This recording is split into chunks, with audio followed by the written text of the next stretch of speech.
तो अभी तक हमने देखा था कि मुआन जैसे ही जागी थी तभी उसी समय हेवनली डाओ भी वहां पर आ गया था। जिसके बाद हम देखते हैं कि लीन भी इस बात से परेशान हो जाता है, जबकि वहीं मुआन कहने लगती है कि तुमने तो मुझसे झूठ बोला और यह हेवनली डाओ यहाँ पर कैसे आ गया। तब इस पर लीन उसे कहता है कि तुम इसके बारे में चिंता मत करो, क्योंकि वह हमारा कुछ भी नहीं कर पाएगा।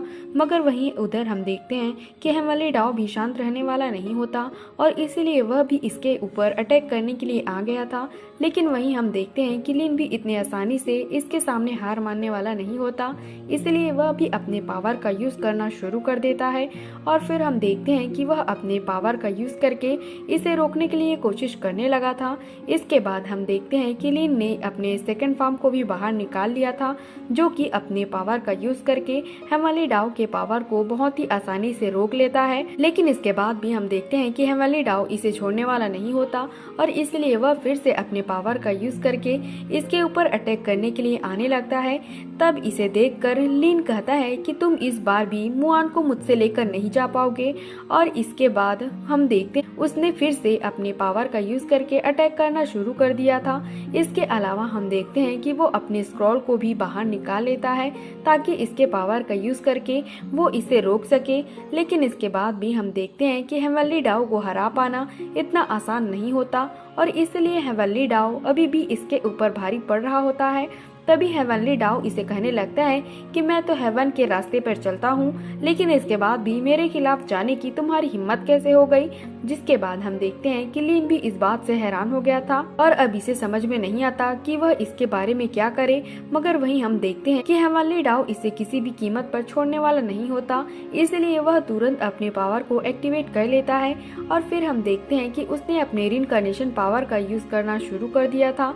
जिसके बाद हम देखते हैं कि लीन भी इस बात से हैरान हो गया था और फिर कहता है कि यह तो सच में रीइंकार्नेशन की पावर है। इसके बाद हम देखते हैं कि लीन इसके पावर के सामने कुछ भी नहीं कर पाता और तभी रीइंकार्नेशन की पावर इनको कैद कर लेती है। लेकिन इसके बाद भी हम देखते हैं कि लीन इसके सामने इतने आसानी से हार मानने वाला नहीं होता, इसलिए वह अपने आप को इसमें से किसी तरह से आजाद करा लेता है।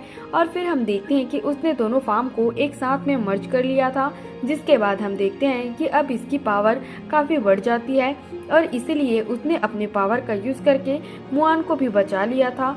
लेकिन फिर भी हम देखते हैं कि हेवनली डाओ इसे छोड़ने वाला नहीं होता और इसीलिए वो फिर से इसके ऊपर अटैक करने के लिए आने लगता है। जिसके बाद हम देखते हैं कि मुआन को भी इसके बारे में चिंता होने लगती है और इसीलिए वो इससे कहती है कि केयरफुल हो जाओ। जिस पर लीन उससे कहता है कि अब तुम उसमें से बाहर मत आना। और फिर हम देखते हैं कि उसने अपने पावर का यूज करके हेवनली डाओ पर अटैक कर दिया था ताकि वो इसे रोक सके। इसके बाद वो इससे कहता है कि तुम्हारा अपोनेंट मैं हूँ, इसलिए अगर तुम कुछ करना चाहते हो तो सबसे पहले मेरा सामना करो। तब इस पर हेवनली डाओ उसे कहता है कि तुम अपने आप को ओवर एस्टिमेट कर रहे हो। और फिर हम देखते हैं कि वह तुरंत अपने पावर का यूज करके इसके ऊपर अटैक कर देता है, जिसके वजह से लीन अब इसके सामने कुछ भी नहीं कर पाता। और फिर हम देखते हैं कि वह इसके सामने कमजोर पड़ने लगता है। जिसके बाद वहीं अब इसके वजह से मुआन को इसके बारे में चिंता होने लगती है। लेकिन लीन अभी भी इसके सामने हार मानने वाला नहीं होता, जिसके वजह से हेवनली डाओ इस पर अपना और ज्यादा पावर का यूज करना शुरू कर देता है। जिसके बाद हम देखते हैं कि इसके वजह से लीन इसके सामने ज्यादा कुछ नहीं कर पाता और अब वो इस तरह से इसके पावर में फंस गया था। फिर वो कहने लगता है कि मैं तो एक्सपोज हो गया हूँ, लेकिन तुम तो अभी भी अपने आप को छुपाए हुए हो, जिसके वजह से मैं तुम्हारे बारे में उतना ज्यादा नहीं जानता। लेकिन फिर भी मुझे इतना पता जरूर है कि अगर तुम हेवनली डाओ हो तो क्या हुआ, लेकिन इसके बाद भी तुम जी मर सकते हो। जिसके बाद हम देखते हैं कि लीन ने फिर से अपने पावर को एक्टिवेट कर लिया था और फिर उससे कहने लगता है कि चाहे आज यहाँ पर कुछ भी क्यों ना हो जाए, लेकिन आज तुम्हें भी अपने आप को रिवील करना ही होगा। जिसके बाद हम देखते हैं कि लीन अपने पावर से इसके वेपन को पकड़कर बाहर खींच देता है। इसलिए आखिरकार हेवनली डाओ भी इसके सामने आ गया था, जिसे देखकर लीन हैरान होते हुए कहता है कि यह तो असल में एंशिएंट गॉड क्लैन से है। मगर इसके बाद भी हम देखते हैं कि हेवनली डाओ को इसके बारे में कोई चिंता नहीं होती और वह फिर से अपने पावर का यूज करके इस पर अटैक करना शुरू कर देता है। जिसे देखकर लीन कहता है क्या तुम ही सो कॉल्ड हेवनली डाओ हो? मगर वहीं हम देखते हैं कि हेवनली डाओ इस पर कुछ भी नहीं बोलता और वह फिर से अपने पावर का यूज करके इसका सामना करने के लिए शुरू हो जाता है।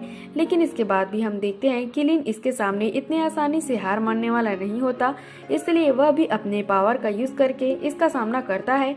लेकिन फिर भी हम देखते हैं कि वो लिन को ज्यादा टाइम के लिए कैद नहीं कर पाता, इसलिए लिन ने इसके पावर में से अपने आप को आजाद करा लिया था और फिर वो इसके ऊपर अटैक करते हुए कहता है कि अब तुम मरने के लिए रेडी हो जाओ। मगर वहीं हम देखते हैं कि हेवनली डाओ ने भी इसके अटैक को बहुत ही आसानी से रोक लिया था, जिसके बाद वो इसे कहने लगता है कि तुम तो मेरे क्लैन से नहीं हो, इसलिए क्या मैं जान सकता हूँ कि आखिरकार तुम कौन हो? लेकिन इस पर लिन इससे कहता है कि इस बात से कोई फर्क नहीं पड़ता, जिसके बाद हम देखते हैं कि इस बात से हेवनली डाओ इसके ऊपर और ज्यादा गुस्सा हो जाता है और फिर उससे कहता है कि एक चींटी पेड़ को हिलाने के लिए चली है, लेकिन क्या सच में तुम्हें लगता है कि तुम मेरे सामने कुछ भी कर सकते हो? तब इस पर लिन उससे कहता है बिना सोर्स के कोई वाटर नहीं होता, ना ही बिना रूट के कोई ट्री, इसलिए रिइंकार्नेशन के पावर का जन्म हेवन और अर्थ से हुआ है, जिसकी वजह से मुझे यकीन है कि इसे यूज करने से यह भी कम जरूर होगा। मगर इसके बाद भी हम देखते हैं कि हेवनली डाओ को इसके बारे में कोई चिंता नहीं होती और फिर वो इससे कहने लगता है कि अगर ऐसा भी है तो क्या हुआ, लेकिन फिर भी तुम इस हेवनली रिइंकार्नेशन को ब्लॉक नहीं कर सकते। जिसके बाद हम देखते हैं कि लिन का स्क्रॉल सच में इसके सामने कोई काम नहीं करता और अब इसी वजह से लिन इसके सामने कमजोर पड़ने लगता है। तभी इसी बीच हम देखते हैं कि हेवनली डाओ मुआन के ऊपर अटैक करने के लिए कोशिश करता है, जिसके बाद हम देखते हैं कि लिन भी गुस्से में फिर से इसके ऊपर अटैक करने के लिए रेडी हो गया था और फिर उसे कहता है कि अब तुम हेल में जाने के लिए रेडी हो जाओ। लेकिन वहीं हम देखते हैं कि हेवनली डाओ भी इस बात से इसके ऊपर गुस्सा हो गया था और फिर कहता है कि ऐसा लगता है कि तुम अपने मौत के तलाश में हो। मगर इसके बाद भी हम देखते हैं कि लिन को इसके बारे में कोई चिंता नहीं होती और वह अभी भी अपने पावर का यूज करके इसका सामना करता है। जिसके बाद वहीं हम देखते हैं कि मुआन को इसके बारे में चिंता होने लगती है, क्योंकि लिन अब हेवनली डाओ के सामने कमजोर पड़ने लगा था। मगर इसके बाद भी हम देखते हैं कि लिन इसके सामने इतने आसानी से हार मानने वाला नहीं होता और इसलिए वो फिर से अपने पावर का यूज करके इस पर अटैक करने के लिए जाता है। जिसके बाद हम देखते हैं कि हेवनली डाओ ने इसे बहुत ही आसानी से रोक लिया था और फिर वह अपने पावर का यूज करके इसके ऊपर खतरनाक तरीके से अटैक कर देता है। तब इसके वजह से हम देखते हैं कि मुआन को इसके बारे में चिंता होने लगती है और इसीलिए वो इससे कहती है कि तुम ऐसा कुछ भी मत करो। लेकिन तभी हम देखते हैं कि हेवनली फिर से रेडी हो गया था, इसलिए लिन भी अपनी इमोर्टल स्वॉर्ड का यूज करके इसके ऊपर अटैक करने के लिए रेडी हो जाता है। इसलिए हम देखते हैं कि लिन भी इसके सामने हार मानने वाला नहीं होता और वह भी अपने इमोर्टल स्वॉर्ड का यूज करके इसका सामना करने के लिए रेडी हो जाता है। जिसके बाद इस बात से मुआन काफी परेशान होने लगती है और उसे कहने लगती है कि प्लीज तुम रुक जाओ। लेकिन इसके बाद भी हम देखते हैं कि लिन इतने आसानी से हार मानने वाला नहीं होता, इसलिए वह फिर से इसका सामना करने लगता है।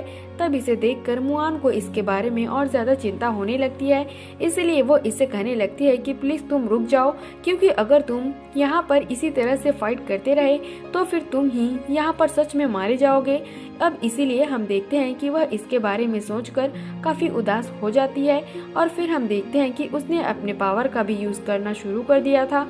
जिसके बाद वह कहने लगती है कि सीनियर, मैं हमेशा से ही आपके साइड में हूँ, लेकिन मुझे आपके पास्ट के बारे में भी बहुत अच्छे से पता है, जहाँ आपने ऐसा बनने के लिए सब कुछ किया है, इसलिए मुझे अच्छे से पता है कि आप यहाँ पर किस तरह से पहुँचे हैं। वहीं उधर हम देखते हैं कि लिन हेवनली डाओ के सामने कमजोर पड़ने लगता है, जिसकी वजह से मुआन को इसके बारे में और ज्यादा चिंता होने लगती है और फिर वह कहने लगती है कि मेरी लाइफ स्पैन तो अपने एंड में पहुँच गई है, जिसकी वजह से हेवनली डाओ ने मुझे कभी भी एक्सेप्ट नहीं किया।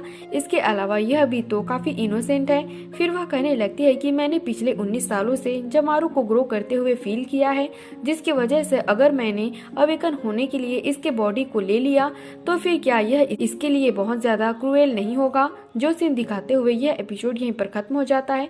तो अगर आपको एक्सप्लेनेशन अच्छी लगी हो तो हमारे चैनल को सब्सक्राइब और लाइक जरूर करना। Thanks for watching.